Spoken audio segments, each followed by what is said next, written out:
Rises. I just want to thank you I just want to thank all of those who joined us for an amazing evening of traditional maritime song and dance last Tuesday. And so welcome to those who are joining us again. This evening, we're concentrating on the sea shanty itself. If it has escaped your notice, there's been a massive surge of interest in the shanties over the last year. TikTokers went sea shanty crazy, getting it on like old ancient mariners at sea. Postman Nathan Evans became a viral hit and signed up with a major record label. Even Kermit the Frog got involved. So what's with this phenomenon and why now? Is there a link between this experience of sailors and the shared emotions we've all felt during a year of lockdown? Whatever it is, it seems to have struck a global chord. So what's the difference between a sea shanty and a sea song? It's almost like one of those tongue twisters. And what pleasures can we derive from singing them today? Well, to help us answer these questions and hear a few sea shanties, we have three members of the London Sea Shanty Collective. That is Jessica Foster, Anita Reilly, and Chris Wilson.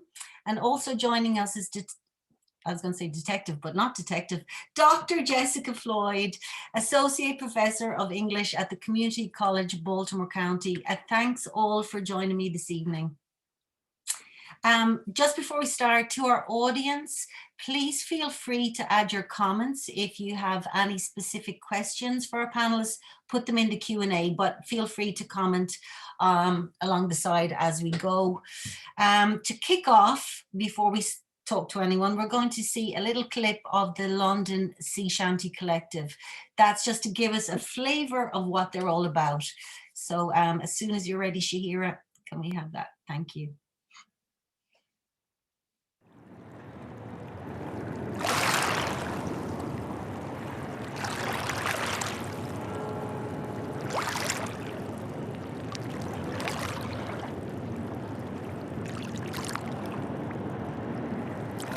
Once was a rigger and I worked like hell. Rolling up, rolling down. Now I'm working for the OCL and go rolling down the river. Rolling up, rolling down. We all get drunk in Tilbury Town. 24 hours to turn around and go rolling down the river. Now the work is good and the wage is fine. Rolling up, rolling down. Take a trip with a container line and go rolling down the river.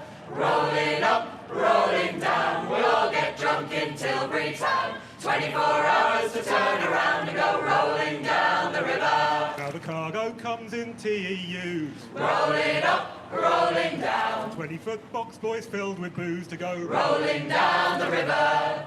Rolling up, rolling down. We'll all get drunk in Tilbury Town. 24 hours to turn around and go rolling down the river. Now we're the ones to kick her through. Rolling up, rolling down. So to hell with the channel and the TEU, let's go rolling down the river. Rolling up, rolling down. We'll all get drunk in Tilbury Town. 24 hours to turn around and go rolling down the river. Rolling up, rolling down. We'll all get drunk in Tilbury Town. 24 hours to turn around and go, let's go down the river.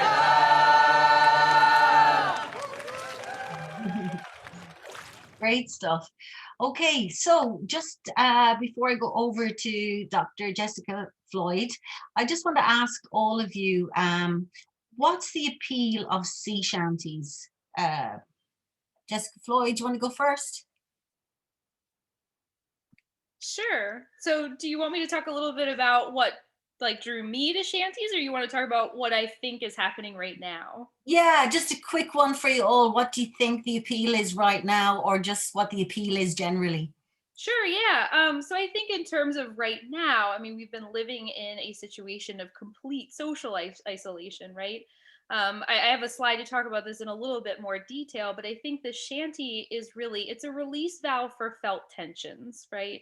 And I think that in a situation like the one we've had with a global pandemic, the time is sort of perfect for us to find a space like the shanty to channel all of these different feelings, these emotions, these frustrations, right? And a lot of the research I've done You know, the lyrics sort of register some of these same feelings of isolation, longing, desire, hope, fear, anger, aggression. I mean, all sorts of things. And so I think a short answer is that's why I think they're popular right now. Cool, thank you. Anita, Chris, Jess? Yeah, sure, I can go. I came across shanties in a festival in Wales, I think in about 2012 or 2013. And what I loved about it, there was a workshop there. I loved, well, first of all, the energy. You know, they're working songs, but there were also songs to lift the spirits of these sailors. So I liked the energy, but I also liked how it lends itself to communal singing. You know, the call and response, the energy, and they're very lively. And I think as well, they lend themselves well to harmonies, which, you know, it's what our choir is about. We've got four-part harmonies. Cool. Anything else to add on that, guys, or have they said it all? Jess? I think also for me, just learning about the history as we go, I kind of learn something new with each shanty that we kind of work on as a choir, which is interesting as well. But yeah, definitely, I think initially going into a choir with a lot of the call and response, it makes it a little bit, I don't know, you don't feel as intimidated kind of going in, and then it builds your confidence up. So it's a nice kind of choir to be in like that. What about Chris? Maybe you could tell us, what has TikTok done for sea shanties this last year? Because it's been mad. It's been incredible, hasn't it? Well, I think it's great, and it's welcome. Folk music is music for the people. You know, it's by the people for the people, and I think things like TikTok are they're a sort of anti-celebrity platform, really, aren't they? Showing that actually we're people, and we can sing, and we don't need to audition to do that. We just need to be together and have something to say. And I think, I guess what they've also reminded us is that sea shanties are international, they're global. Often sort of folk music is embedded in a sense of place, but I think with maritime music, it's about the sea, which is so archetypal. We've all got a sense of what the sea means and what longing means. Like Jess was saying about the feelings that are evoked, there's something, we all relate to that, don't we? Separation and wanting to be together. So I think that's what it's done. Okay, lovely. Thanks, guys. Right, so we're going to go over to Dr. Jessica Floyd first and start off with you, Jess. You're currently in the process of completing a book on the narratives of shanties, and your research investigates bawdy cultural artifacts for what they represent about gender, sexuality, and identity. So, sorry. Shahira, when you can get the PowerPoint up, be great. But I want to ask you first, what was the catalyst for this research, and why sea shanties? How did it come about? Sure. It was actually a drunken night at my parents' house. I was trying to figure out a graduate thesis project when I was in my master's program. And I had been studying restoration rakes, specifically John Wilmot, the second Earl of Rochester, and I loved all things bawdy, salacious, dirty, you name it. I was the girl everyone stared at in class. And so one night, I was sort of struggling with what I was going to do for my project. And after a few drinks, my dad started singing the lyrics to Barnacle Bill the Sailor. And after I finished laughing, I asked him, what on earth was that you just sung? And he told me it was a shanty. And so the very next day, I started off with researching the genre and found out pretty quickly that Barnacle Bill the Sailor is not a shanty at all. It was, likely a shore song or a sea song. But in terms of, sort of what led me into studying this genre was I was pretty much hooked the moment that I started doing research and finding out that it's a very complicated genre. I went into it sort of expecting that I would find the same things that I did with other erotic literature, like vast, collections that had been critically vetted, that I was going to find lots of archival material that folks had culled through. And the reality of it is that we do have a lot of those different artifacts, but there really hasn't been a lot in terms of, critical study and also analytical study. A lot of it has been collection and collation. So as a literary scholar, I was like, we've collected them and they're there, but no one's talked about what they're doing. Man, like I'm in. So that was sort of what brought me into researching shanties. And in terms of like the bawdiness, what are some of the more bawdy shanties, and what do they represent for us?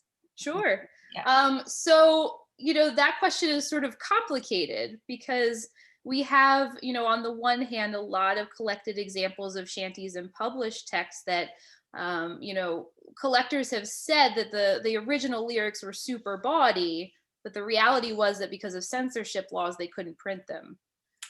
So what we have a lot of times are expurgated examples of those songs. So Blow the Man Down is one of them, right? So there are bawdy versions of Blow the Man Down. But in terms of what we have in circulation, a lot of those have been completely cleaned up to pass the censors. So, really any shanty, I would say, could end up being bawdy. And I know of at least about 20 or so songs that we know were probably pretty dirty. Okay. But the fact of the matter is that they just don't show up in vast quantities in terms of collected examples. So, like during your research, did you find many written examples of shanties? Like, was it possible to discover their origins? So that's the other complicated aspect of researching the genre. And so a lot of early collectors were a lot of times, sort of lay collectors. They weren't necessarily scholarly collectors. So when they were grabbing stuff, they were like, kind of, this is cool. Let me like circulate this and grab a hold of it. We have some examples from about 1858, 1868 that were collected and published in places like the Oberlin College newsletter. But in terms of like authentication process, we really don't have a ton of information on a lot of the collected examples. We might have an excerpt from a song and maybe it's attached to a particular informant. We might know when it was collected, where it was collected, but we don't always have all of that information together. And because so much of that collection happened many years ago, going back and trying to locate that information is very difficult. So I've tried to trace some of them, looking back at old ships records and logs and things like that. But that process of authentication back to a particular informant is very difficult and time consuming. Fair enough. Okay. Yeah. I mean, that particular song you mentioned, Barnacle Bill the Sailor. Yeah. It's just about him having a woman in every port. So there are tons of versions of Barnacle Bill the Sailor. Okay, you are the ruder one then. So the ruder one is more about Barnacle Bill chasing this woman up and down within a sailing ship. Okay, okay, I saw the clean version. Okay. Yep. But what's really fascinating about Barnacle Bill the Sailor is that it was a shore song or a sea song, but there's also some argument that it could have been sung on ships. So we have examples like A.B. Sailor or Abram Brown the Sailor, which has lyrics just like Barnacle Bill the Sailor. That possibly was sung on ship. There are versions of that in Gordon's Inferno collection. So if you're looking for a dirty version, that is where I would send you. But there is a fantastic occasional papers and folklore piece written by Simon J. Bronner, where he actually looks at Barnacle Bill the Sailor in all of his iterations. I think it's Barnacle Bill the Sailor and all of his friends or something like that. So if you're looking at looking for a comprehensive discussion of Barnacle Bill, that's where I would send you. But yeah, there are tons of different Barnacle Bill the Sailor versions. So any one version is not necessarily the version, it's just one of many. Okay. And what is the purpose of the shanty? Because a lot of people have been hearing about shanties. On myself, I wasn't aware because you hear sea songs and different things. Yeah. So what was the purpose of the shanty? So the shanty itself was a work song, pure and simple. I think someone in the collective actually mentioned this, and that's really important. So in order to distinguish a shanty from something like a sea song or a shore song, is you have to be able to authenticate or at least trace back to the song actually being used on ship. So Blow the Man Down, for instance, which is, one of the ones listed on the screen here, was a capstan or heaving song. So it was directly applied to the work of the capstan. Haul Away Joe is a song that was a hauling shanty. So it was used for like pulling at ropes, and it was, in terms of length, much shorter than something like a capstan song, which is curiously like a ballad. So a capstan song is longer in terms of lyrics, and capstan songs or heaving songs are usually the ones that become most popular in terms of popular circulation now. The hauling shanties, not as much. They're much shorter, much faster. But a sea song or a shore song is a song that might talk about sailing life and the sailor, but was never used on ship. So for instance, the popular The Weller Man right now. So that is a folk song and not necessarily a shanty. Same with Barnacle Bill the Sailor. In fact, if I were hard pressed to actually categorize Barnacle Bill, I would be in the camp that it's a shore song or a sea song. Okay, sorry, there's this question here from Fran. She's saying, was shanty originally spelt with the C? And is it to do with the word, does it come from the word chant? Such a fantastic question. So I'm sure everyone has seen it spelled 100 different ways. And the short answer to that question is any one of those spellings is fine. We've seen spellings of the term with the SH or the CH, tracing all the way back to around 1858, 1868. In terms of why I personally spell it with the CH is partly because that chant, or derivative of the French chanter, is closely related to what I think the shanty was when it was actually performed on ship. The other aspect of it that I think is important is the CH spelling actually differentiates true shanties from sort of the catch-all term SH shanty, which might be something that someone created that's shanty-like, or might be evocative of the shanty tradition or miscategorized. The sea song miscategorized as a shanty. SH shanty sometimes becomes this sort of umbrella term for lots of songs that might be shanties, whereas CH shanty has a little bit more in terms of distinguishing characteristics. Okay. That's a fantastic question. Thank you, Fran. Okay, we're going to, I'm going to ask you one more question, and then we're going to go over to a performance by Anita. And that was to do with one of the reasons that you are looking into these. So I'm just looking here. Yeah. Sorry, I've lost my question there. Oh yeah, did you find many shanties that were homoerotic or that represented queer realities? And can you tell us about that? Yeah, so that was partly my entire reason behind researching shanties, is I wanted to find the dirty ones where they were singing about sex with guys. Because we have this cultural ideal, that the sailing ship was a lot like what we imagine, institution, like prison systems, right? Sort of gay for the stay scenarios. And of course, there's historical research that demonstrates that same-sex couplings did occur on sailing ship. We have, a wealth of records in terms of, naval courts martial cases. But in terms of how that arrives in shanties, that's a little bit more difficult. There's at least one shanty that was collected by Stan Hugel, who is the self-proclaimed last shantyman, and wrote sort of what people understand as the Bible of shanty singing, which is shanties from the Seven Seas. And his song, The Bum Boy, is argued as the only homoerotic or same-sex affiliated song.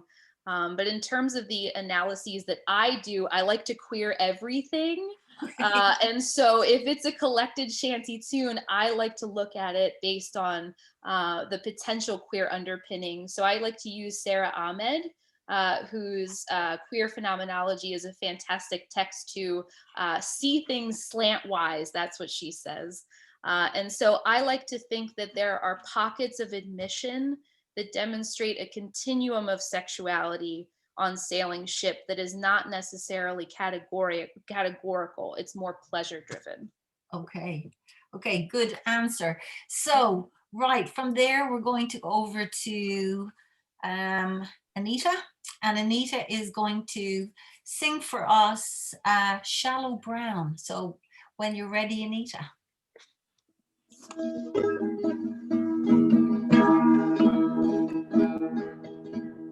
I'm bound away to leave you, shallow, shallow ground. I never will deceive you, shallow, shallow ground. Gonna ship on board of a whaler, shallow, shallow ground.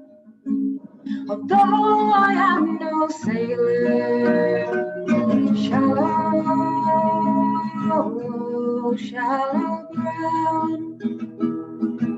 So farewell, my Juliana, shallow, shallow ground. I truly love you, Juliana, shallow, shallow ground. For my master's bound to sell me, shallow, shallow ground. My master's bound to sell me, shallow, shallow ground. Sell me for the dollar, shallow, shallow ground. For the big fat Yankee dollar, shallow, shallow ground. Oh, my wife and baby grieve me, shallow, shallow ground. And it breaks my heart to leave thee, shallow, shallow ground. I'm bound away to leave you, shallow, shallow ground. Don't let this parting grieve you, shallow, shallow ground. Shallow, shallow ground. Shallow, shallow ground. Shallow, shallow ground. Shallow, shallow ground. Excellent. Thank you, Anita. What can you tell us about this particular shanty and why did you choose that one? Yeah, I mean, I really love singing this shanty. I guess I like the lament, the slow lamenty shanties and sea songs. I guess partly, you know, we grew up in Ireland in a folk tradition of immigration songs and farewell songs. But I think what is interesting about this one as well, it's kind of a splice between a sea shanty and a slave song. When I was researching it, it is agreed that it's a sea shanty, and it's thought to be a pumping song. So for the more grueling job of making sure that the bilge was dry, you'd have these kind of more dirgy shanties, but also it's got slave song elements as well, for sure. You can hear the reference to selling him to a Yankee ship owner and the master selling him. So there's definitely a similarity to African-American slave songs, both in subject and in melody. But the interesting thing is it was collected by various folk song collectors in lots of locations around England. Right, interesting. So to talk about the London Sea Shanty Collective, how did you guys get together in the first place? You got together in 2017, but you know, what makes it, and how did it come about? Yeah, there was quite a lot of us that had been singing shanties a good while before 2017, and we decided to form a collective to kind of formalize it and bring people together regularly. We meet every Thursday, and I guess an important element of it is that it's not a non-audition choir, so it's really important to us that it's inclusive. It's not about singing the perfect shanty. It's more about just singing as a group together. There's definitely a social aspect to it as well. We're a collective, so there's no choir leader as such. We all arrange, so we're a 4-part choir, but we all arrange the songs ourselves. So there's a little group that, our creative group, that does a fantastic job of just deciding on it, what shanty we want to sing and arranging it into the 4-part harmonies. How many people are in the choir these days? I think it's about 40 now. So we try to make sure that we're, you know, inclusive, and we have open evenings every now and again. Of course, we haven't in the last year, but we don't want to become too big, because that becomes a problem when we're performing as well. We want to make sure that that places can accommodate us. Yeah, I mean, I was talking to you last week, yourself and Jess, and asking you both about why you know, what draws you particularly to this group or to singing sea shanties. So maybe you could just tell us about that, because I thought it was interesting. You both had similar reasons for it. So Anita, you could start off, and then Jess, if you want to mention that. I mean, what I really like about this group is the age range is quite diverse. So we've got young ones to keep us hip and in the know, and then we've got 70 plus as well. So I love that. You know, there isn't that many outlets in London that's like that, but it really adds to it. And I've been singing shanty since 2012, so I suppose for me at this point it's just any excuse to sing folk music with a group. And I mean, we've made very close friends. We sing in the pubs together. So for me, it's the social aspect as well. Camaraderie, yeah. And Jess, you were saying something, because you're not from England, as Anita. You mentioned some other parts to this. What was that? Yeah, so we're just, I mean, I just feel really lucky that I kind of found the choir. There's just so many good and kind people in the choir, and we always have such a lovely time together. And I think sometimes that's really extra important for me, because my family's in Australia, so far away, and you know, I feel like I have this support network, because we're quite close. We kind of nickname ourselves Shamily, like Shanty. And I love that, yeah. sometimes when we're being a little bit gushy, but yeah, it's a good one. It's really special. Cool. There's a lot of sexism and there's some racism in certain shanties, and some people are of the mindset that you shouldn't tamper with sea shanties. They should be preserved exactly as they are. What are your thoughts on this? Jess, Floyd first, maybe, because you were saying about them being malleable, and that's the whole point.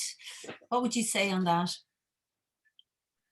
You know, it's complicated for me as a literary scholar, because I like to look at these pieces as cultural objects that speak for themselves. So whatever language is in that particular collected example, I want to understand what it is, why it's there, and how it functions. Okay. And so for me, what's particularly fascinating, I'll take the gender part first.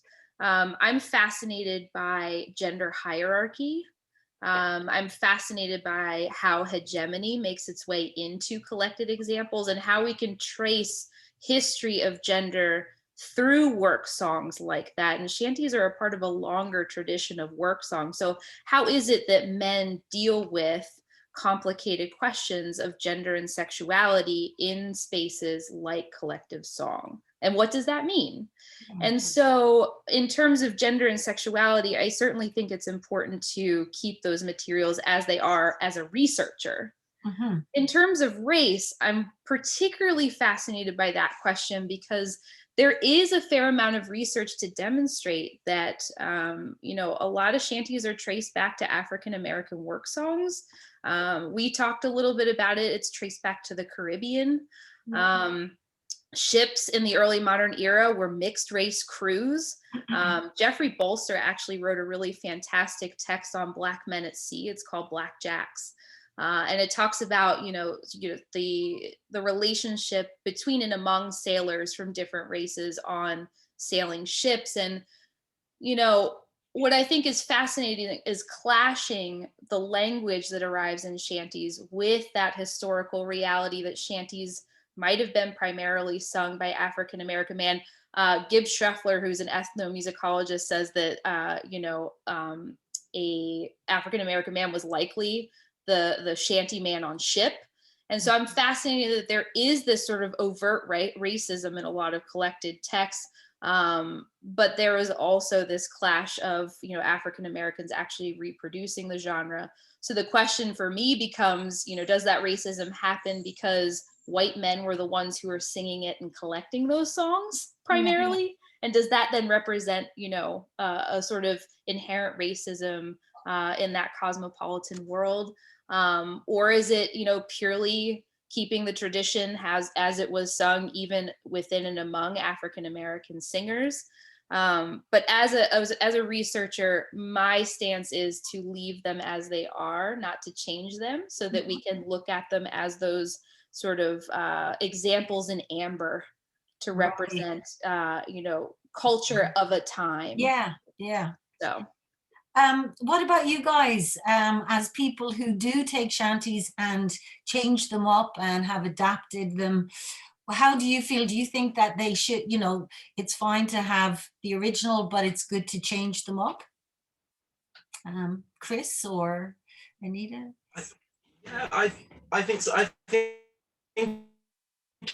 really from Jess, and it's really thought-provoking for me, because it's something that we think about an awful lot as well. And I think there is something about I think often when people have collected folk song, it's been with a really conservative lens of preserving, and often that can be, and with English folk song, land-based folk song, that can often a sort of nationalistic bent to it, and that's really sad, because they're then folk songs that have been appropriated wing sort of cause, which then alienates people from the songs themselves, which is really sad.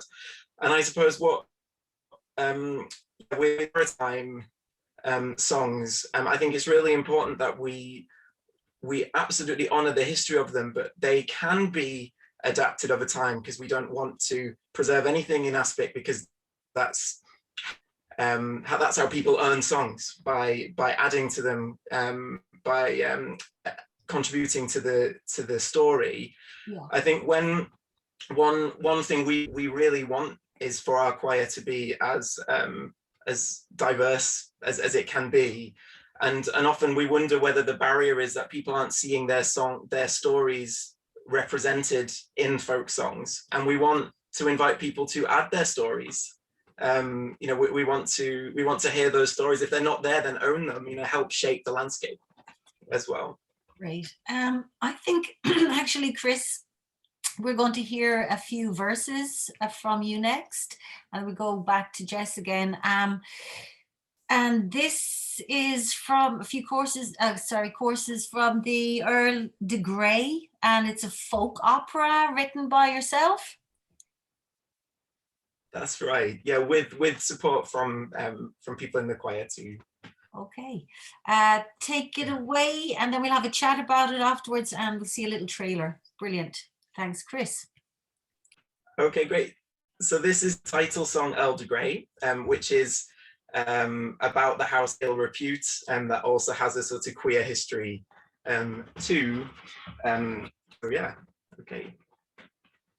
There's a place on the dock, it's waiting for you and your crew Spurn light chips are glowing and home winds are blowing.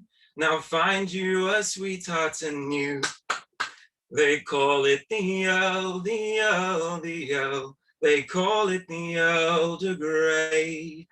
From whaling in fine days of sailing, but you leave there without your pay. There's a place on the dock for your bosun, a place full of whiskey and sin.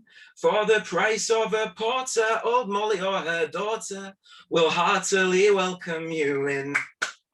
They call it the Earl, the Earl, the Earl. They call it the Elder Grey. Give money from whaling in fine days of sailing, but you leave there without your pay. And you've spent 12 long months on the ocean, and you haven't seen all since last May. Just fish and ice water and men in close quarters, waiting to get to the grey.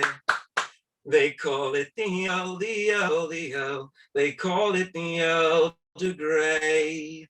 You've money from whaling in fine days of sailing, but you leave there without your pay. Though it might be a bloke what you're into, and sir, that's no bother at all. The lad there yon side, you can see that he's eyed you 3 shillings to enter his stall. They call it the Earl, the Earl, the Earl. They call it the Elder Grey. You've money from whaling in fine days of sailing, but you leave there without your pay. And they say hulls a cask for each sailor, and skin for each woman or man. And if our next voyage is deadly, there's no use drowning wealthy. So let's go and spend what we can. They call it the Earl, the Earl, the Earl. They call it the Elder Grey. You've money from whaling in fine days of sailing, but you leave there without your pay. Excellent. Good stuff. So is this an original one? This is something you've written? Yeah, it is. So it's not, I guess it's perhaps written in more of a capstan shanty style. It was a bit fast then, but yeah, it's the original one. Okay, so tell us first about because like I've never even heard of the idea of a folk opera. Maybe that's just me, but I like it. What is it about? What is the story about? So the story is about a house of ill repute, Hull, which is a city in the northeast where I'm from, and really it came about in a total community sort of collective sort of way. I wrote this song because the building, which has such rich maritime history, history of marginalized women, and also queer history too, that was going to be demolished for the sake of widening a road, which just felt like such a rubbish reason to eclipse such history and untold story. So I wrote the song as part of a petition to save the building, and then we took it as a choir. So the choir helped me arrange it, and then we took it on a bit of a tour. So we sang it in Ireland, and then just met people who just said, why don't you build the story? And then sort of then it went from there. So the story is really about a rent boy from Hull, and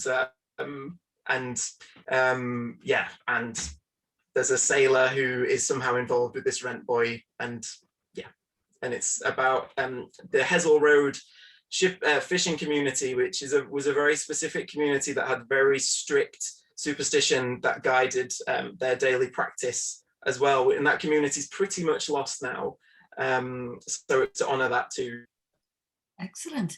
When is it completed, or will you get a chance to perform it? Because this has been a weird year, but hopefully we're coming out of it. What's the story? Is it finished? So it's not quite finished yet. We're nearly there. We did a pilot of it last year in the form that it was in London, and that was so lovely to be able to do that just before lockdown. We're currently in negotiations with developing it and putting it back in its place, you know, maybe having it on site in the pub back in Hull, so we could have it as a site-specific project Okay. as well. I mean, it sounds great, and it's interesting as well because, like, doing things even in the Maritime Museum, we're trying to find the hidden stories or the ones that have been whitewashed. This, like Jess was talking about, and you were talking about, their marginalized communities, and you know, queer stories, all of that, which is there, but it's not flagged up often for us because, you know, they want to kind of like I said, whitewash it. So it's great that you're doing this. How many people is it, like the entire London collective involved, or is it a small group? So in the performance last year, it was all of us pretty much, which was amazing that so many people gave up so much of their time and energy to a project about Hull, which was so touching.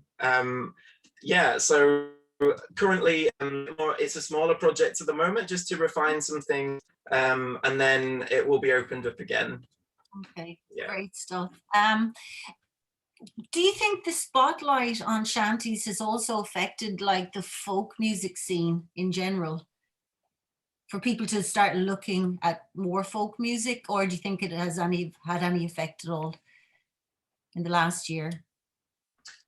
Anybody want to answer that, or Chris? That's a really good, it's a really good question. I mean, we've seen this phenomenon of the folk sing around on Zoom, which has just gone viral, hasn't it? Like I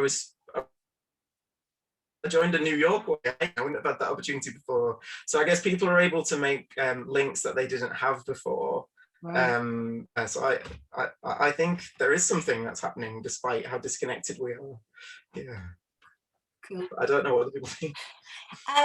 Great. Well, look, before we go back to Jess again and find out more about the shanty, we're going to see a little trailer. I think if you have it ready there, Shahira, and this is a trailer from Earl de Grey. So we'll have a quick look at that. Keep your chin up, Rita, it'll be alright. Hey, Bill, you want to build, no shit down, you want to come. Find your way, boys. Find your way, boys. Find your way, boys. Just fish in ice water and men in close quarters, you're itching to get to the ground. We're not broken, We're not broken. we're not broken, We're not broken. we're not broken, Get money from whaling and 5 days of sailing. Get money from whaling and 5 days of sailing. We'll find our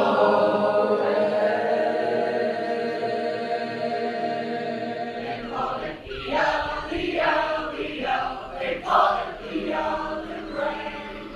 Get money from whaling.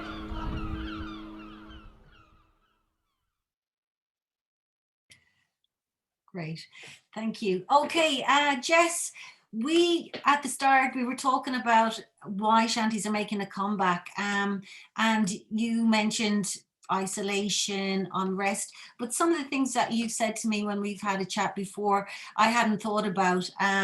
So like viral spaces, recognition of hierarchy, which you mentioned earlier. Could you just go into a bit of like the similarities for us? Because there's some that like I hadn't even thought of. Sure, of course. Yeah. Yeah, so some of what we talked about is that, you know, what we've been experiencing as a global culture is so much like the early modern sailing ship. And so one of the things that I've thought a lot about is this notion of viral spaces. And I don't mean like viral spaces in terms of TikTok, although that works. But I'm thinking about being totally surrounded by disease, right? You know, in the early modern sailing ship, if you look at any ship surgeon's log, you can see just the amount of sickness that sailors were surrounded by almost every day. And so in terms of, you know, what we're experiencing right now, we're sort of living in a similar viral space. We're completely sequestered, we're isolated, we're away from family and friends, people we love, normalcy, right? but we're also surrounded by, death and disease in a way that the sailor that would have resonated with the early modern sailor. I've also thought a lot about, the hierarchical implications that we have sort of been subsumed within. Um, and I don't know that it's always, present to us. I think more than anything else, we really don't have the captain and the mate sort of lording over us as a sailor would. But there's a degree of subordination inherent in what we've experienced, right? We have this feeling of helplessness where we're looking to other people in more powerful positions, and we really don't have control over where we're going, what we're doing, who we can come in contact with. And so I think to a degree that sort of being subsumed within a hierarchy is happening to each and every one of us in the same way that it has in terms of the sailing ship. A couple other things that we talked about too was this notion of, access to food, shelter, money. I mean, some of that has become, sort of at a premium across the world, right? I mean, being in isolation, folks don't necessarily have the ability to work, or their money is sort of controlled by higher powers. So at least in the US, we were waiting around for a stimulus check for months, right? And so in a similar fashion in an early modern sailing ship, food, shelter, money, those types of things were withheld from the sailor. In fact, they were part of his wage, right? And if a captain also happened to be a purser, that person controlled every aspect of your life and could decide, well, if I need the extra money, you're going to get half the rations this week. And so to a degree, some of us were feeling some of that same sort of powerlessness, especially in terms of, basic human needs. And so, some of the things that I've thought about in terms of the viral shanty TikTok phenomenon is that there's so much of our collective experience that echoes, what we've seen in sailors' journals and shanties themselves. That I think the shanty really has become this collective release valve that is sort of perfectly situated to bind us together in our collective suffering, and also, support some frivolity a little bit, right? Like to sort of cast off some of the darkness in the world. So the last thing I'll say too is that, I really appreciated hearing everyone talk about, some of these sort of hidden spaces, right? So queer voices, African American voices, other people of color. And, the shanty was also an opportunity to fight back against this powerlessness. So I view them as what James C. Scott calls a hidden transcript. And so shanties were an opportunity for sailors, because they were malleable, to hide these little digs at folks who are in positions of power and authority. So the shanty really became this sort of like underground ability to fight back and do it collectively, and sometimes without those in power even really knowing. Well, there's a similarity to like certain traditional songs from different countries that have had coups and rebellions, and who write love songs, and you think it's all about this woman, and it's not, because they did the same thing. They hid the story in a love song, but it's about rebellion and, bloodletting or whatever. Absolutely. Yeah. I think immediately, I don't know how many Green Day folks are out there, people who love Green Day, but in the US, when they came out with their Hope You Had the Time of Your Life song, it was like a prom song, homecoming, weddings, and it was the biggest I Hate You song that was written against their recording studio. And the shanty is similar, right? I mean, they're fun, they're happy, and, they're singing all this cool stuff, but underneath of it, there's the potential for, that fighting back, and sometimes, imperceptibly so. And that whole call and respond thing, like you said before, you can go back to African Americans, the working song. And I think as well, even it sounds similar, but like the prison songs when they had to do physical work. Yeah. Yeah. So what I think is really fascinating, and the folks from the collective talked about this a minute ago, with the TikTok situation, we get that sort of fantastic call and response situation, but we're calling out across, an entire world, right? I mean, the ability to connect with people has now become something that happens you know, in this one particular space, and we're bringing people together from all walks of life. And so that call and response has grown from just, you know, a tiny group of people, like, you know, African Americans at work, or you know, folks I have up on the slide here. So Freemason songs are very similar. There's some fantastic work on early textile workers songs. We get similar situations in all of these sort of collective and oftentimes homosocial environments, so same-sex environments. And we see, you know, some of it too, even in some of these Caribbean work songs, Caribbean shore songs, so that same sort of call and response. And I think what it does is it captures that human need to be heard, to be a part of something, to be protected, to have a safe space where they can share together, to dismantle boundaries and barriers. I mean, that's really what song ultimately does, and specifically working class song. If we think about the sailing ship, you know, multiple different people from varying cultures and varying ages and varying abilities, the song was really an opportunity to sort of break down those barriers. And, you know, I think there's something really powerful about that. There's something political about that. Right, and that actually lends in nicely to the London Collective, because as Anita was saying earlier, there's like young ones, these ones much older people, and all mixed and diverse, which is great. So obviously these work well. We're going to go over, stay with us, Jess, because I'm going to ask you all a few questions again after this, but we're going over to the other Jess, and she's going to sing us a song. Jess, do you want to tell us what the song is? Yeah, so this song is called Doodle Let Me Go. And this is a really good example, actually, of how you were talking about earlier about amending songs. So this, the original shanty lyrics for this were racist and sexist. So we had some members who went away and rewrote the lyrics, Vic from our choir, along with the Norfolk Broads, which are a lovely folk group. So they rewrote the lyrics to have like a strong female character.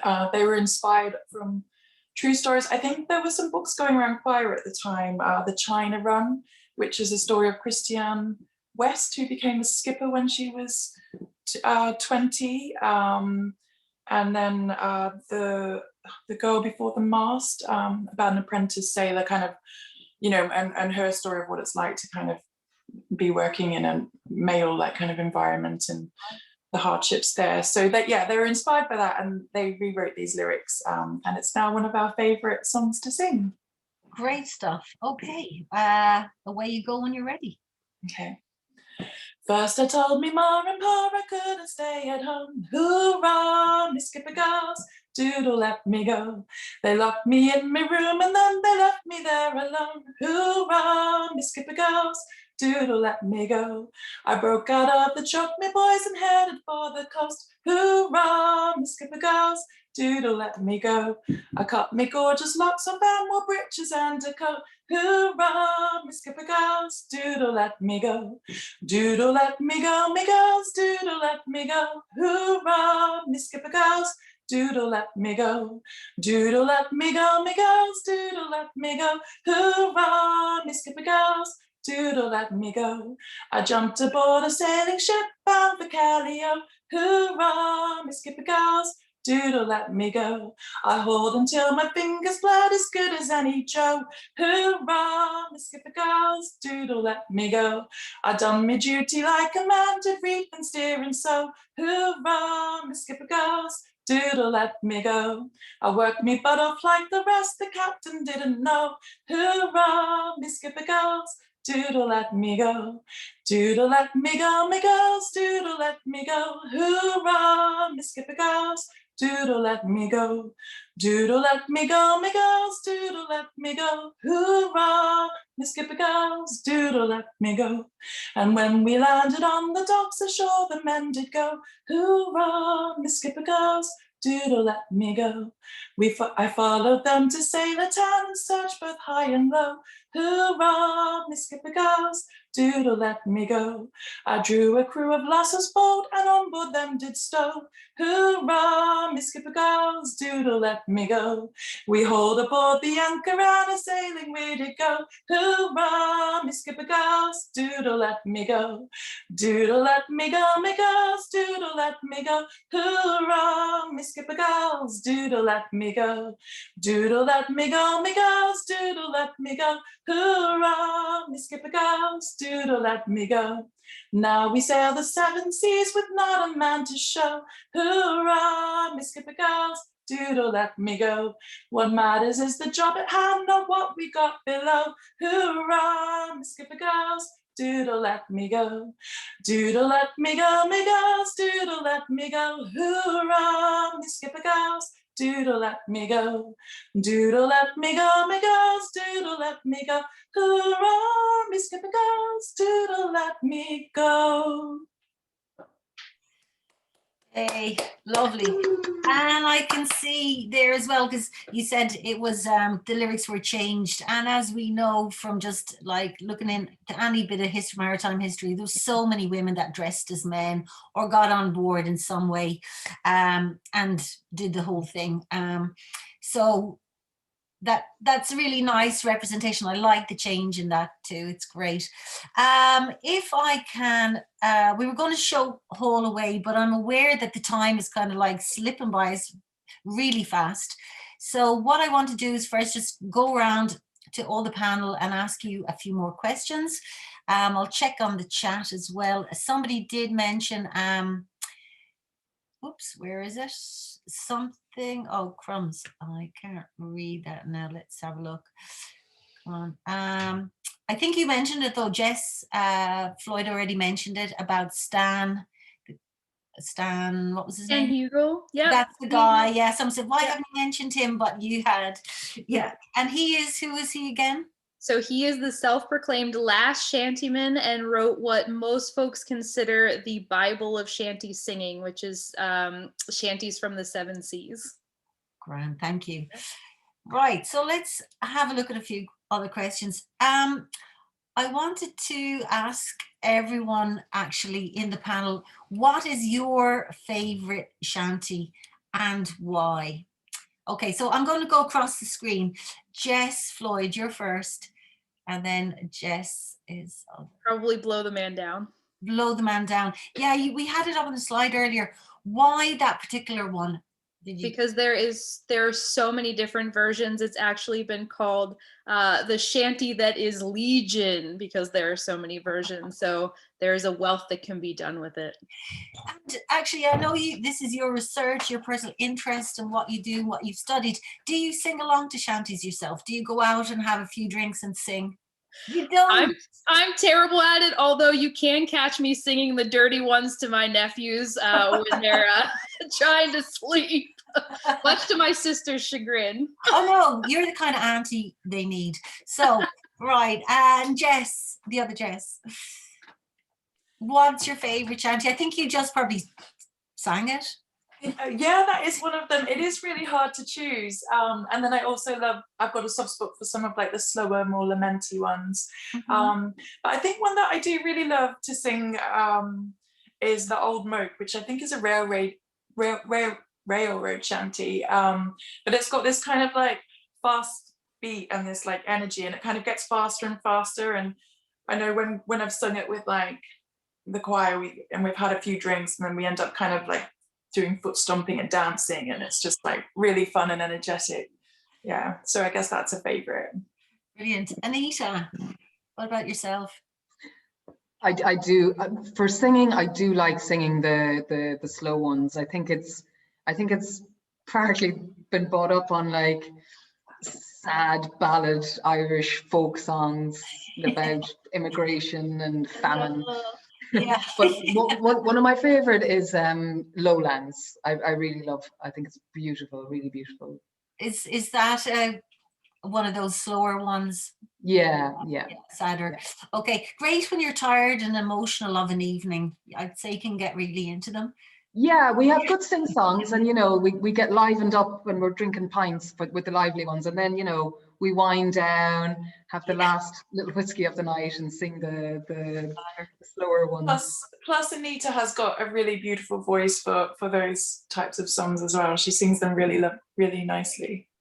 And you also actually, Anita, you mentioned about harmonies, that you grew up singing harmonies, and that's one of the things that draws you to the shanties. Yeah, totally. I've got a family of 7, and we all sing, and I've got cousins, and we all sing, and I just love harmonies, and there's just something really special when it's 4-part harmonies, and I think we see it, you know, when we nail it.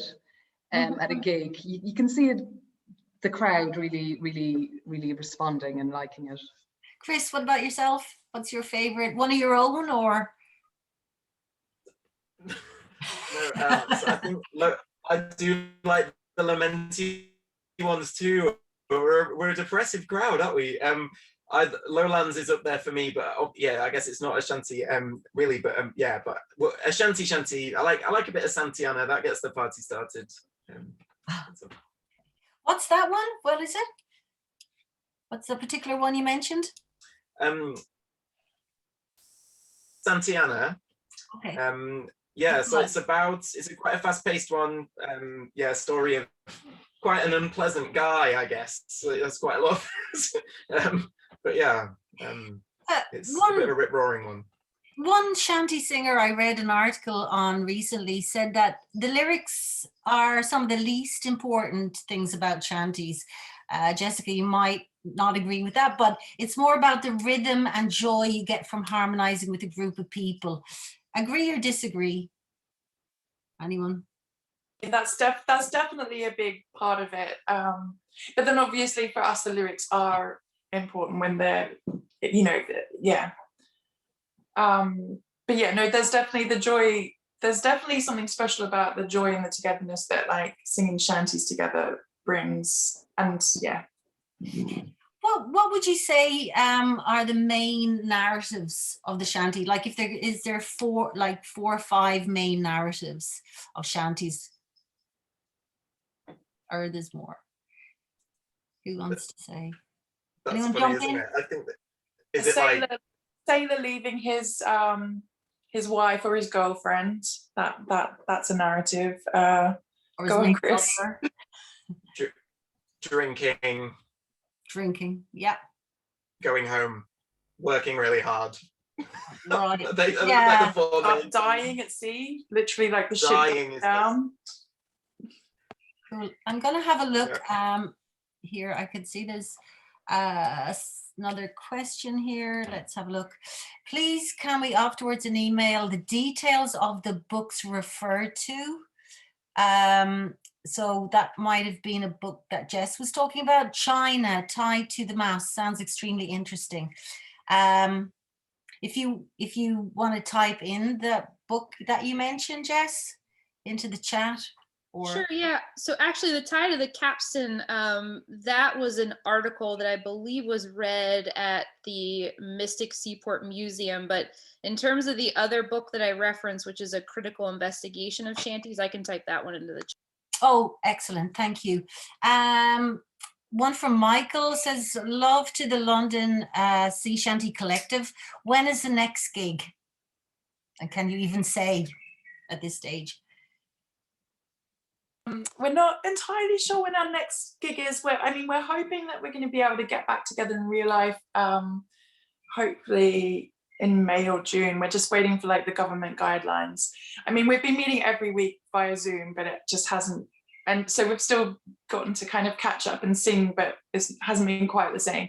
So we're desperate to get back together properly. Yeah, there seem to be like invites coming in for some different like gigs and stuff, probably with the new like popularity. So now it's just a case of being like, can we get ready in time? I'm sure we will be able to. But yeah, so hopefully soon. Yeah, watch this space. And it'll be on our website, right? Oh yeah. Yes. Shanty. Good point. Yeah. Look at that, Michael. It'll be good to see you somewhere. We're kind of run out of time. We're going to have a listen actually just to Haul Away. We're going to watch the video of you guys singing that in a sec, because one of the things that when I was putting this together, and I spoke to another guy who does sea shanties, and he said, oh, it's impossible to do live sea shanties on Zoom. It doesn't work out very well. Have you found this when you've been practicing to be the case? You know, you can't really harmonize properly, or not? Yeah, Jess. Oh, do you mean on like Zoom? Yeah, yeah. It's really technology's come so far, but not far enough that we can actually sing together without it kind of getting all distorted.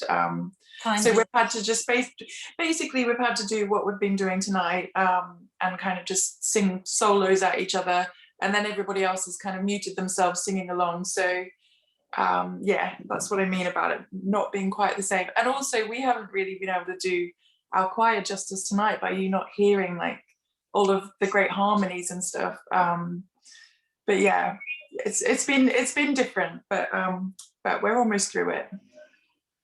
Thank you. Yeah, I mean, this is it. Go and check out their website. There's lots of videos. There's some really great stories. I wanted to do one, actually play one this evening, but we've basically run out of time. And that was it was one about the working people, the working men on the Thames in London, which is a beautiful video. It's got history and everything about the working people on the river of the Thames, with some sea songs, shanty type songs with them as well. So I would definitely check that out. So maybe last question to everyone. Jess, I know you study it, write about it and everything. Have you ever been to, and not necessarily sing it unless you're having a drink or two with your nephews or nieces. So I just wondered if you ever go to any of the festivals. Have you ever been? I've actually never been to a shanty festival. I've watched lots of YouTube videos of folks performing them. And I had a chance to go to the Mystic Maritime Museum to watch some. Something came up and I wasn't able to make it there. Okay. But yeah, no, have not seen them yet. And guys, you all mentioned when I spoke to you before that this is one of the things that you really miss and that you love, is going to around the world, going to different festivals. One, are they always sung in English, or do people translate them, or are they singing from all different languages? And what's the best bit about going to festivals to see, you know, to play and to sing? Anita? They're in all different languages, yeah. Right. Before the collective, some of us that were singing together before went to Brittany in France, and we went to Finland as well, to the Ireland Islands. Yeah, so all different languages. I think there was groups from all over. I remember there was a Polish group, they sang in Polish. Finnish, obviously. There was some Icelandic groups as well. There was a group from Ireland and they had a couple of songs in Irish. So all. Oh, brilliant. Because you said how much you loved it and missed going during the year. What is it about the sort of culture then of being at a festival with just shanties full on? I mean, the energy is just fantastic. I remember, I think it was Brittany, and they put all the performers in one huge mess room for meals. And as you were eating your meal, one group would stand up and belt out this shanty, and they'd sit down, and then another group would stand up and do the same. And I mean, the atmosphere and the energy was absolutely amazing. It was just really, really good fun. And it's funny for us as well, because you know, we're a bit of an anomaly. You know, we're quite a big group, diverse group. I mean, people always, the audience always, and other performers react really well to us. But there's a mixture of bemusement and entertainment, I think. Right, because yeah, you usually get like 4 guys or 5. That's it, really. Yeah. Yeah. Cool. Listen, thank you to everybody who came along tonight. I know we've had lots of people haven't put that much in the chat. I think they're just enjoying hearing the information and the stories and hearing you sing, guys. Any last words on shanties, or if you were directing someone off to find out more about them, what would you say? Where would you go? Anybody want to jump in for that? Well, I think Anita put our website up on the chat, so if anyone wants to find out anything more about Shanty Collective, then that's there. And then we can try and answer any questions if any emails want to go our way as well. Okay. Also, just talking about that a minute ago, we were meant to be performing in France this year. Oh. That was supposed to be our next gig, but next time. But yeah, we always just have a really great time when we get to travel together. It's just like lots of drinking, lots of singing. Yeah. I think I'd say to that, if you can't find your story represented in a shanty, then write one. Or that's yeah. The music's absolutely transferable. And that's really not like you said earlier. It's there for people to add their stories to, or like you said, completely come up with a new one. Jess, what about you? Anything that you would direct people to who are into shanties and want to know more about the history? Sure. So I can pop my email into the chat. And so if any folks have further questions, feel free to touch base with me. I certainly want to thank everyone from the London Sea Shanty Collective. I hope we can keep in contact. You guys were fantastic. And then in terms of research materials, if you just want to touch base with me, it's probably easier for me to give suggestions on where to go based on what you're looking for, because there's a lot of material out there. So I'll just pop my email in the chat. Okay, well, thank you for joining us from Baltimore County. I don't know, it's still early there. Guys, to Jess, Anita and Chris and Jess, thank you so much. Many people said many thanks, great event, and here's to singing live again. And to Shahira, who's been on Zoom all evening. We're going to end today with the Haul Away video, I think, and this is the London Sea Shanty Collective. Thank you so much. Sorry, it just went so fast. I had lots more questions, but hey, that's it. So we're going to this one. Here we go. The King of Flows before the revolution. Away, all away, we'll haul away, Joe. For the people, the economy's dead, and all the constitution. Away, all away, we'll haul away, Joe. Away, all away, we'll haul away together. All away, we'll haul away, Joe. All away, we'll haul for better weather. All away, we'll haul away, Joe. We sprang our sails before the gales and kept our paddles handy. Away, all away, we'll haul away, Joe. We'll roll and go and a westward ho and a Yankee doodle dandy. Away, all away, we'll haul away, Joe. Away, All away, we'll haul away together. All away, we'll haul away, Joe. All away, we'll haul for better weather. All away, we'll haul away, Joe. Okay, that's the end. Jess, one last question for you. When's your book coming out? Do you know? Yeah, so I am going to be sending in a first draft on May 1st. So I'm hoping that it'll be coming out in the next couple of months. So I will Great. certainly keep folks posted if you're interested. Thank you for asking. Definitely. Yes, yes. Have you got a title?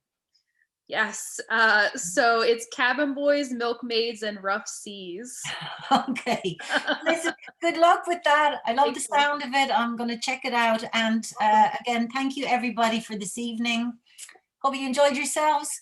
And for anybody who who's interested in tea, I'm here again tomorrow evening doing a series on tea. What is tea? Okay. Thank you all so much. Take it easy. Thank you, Cheers. everyone. This is Bye. fantastic.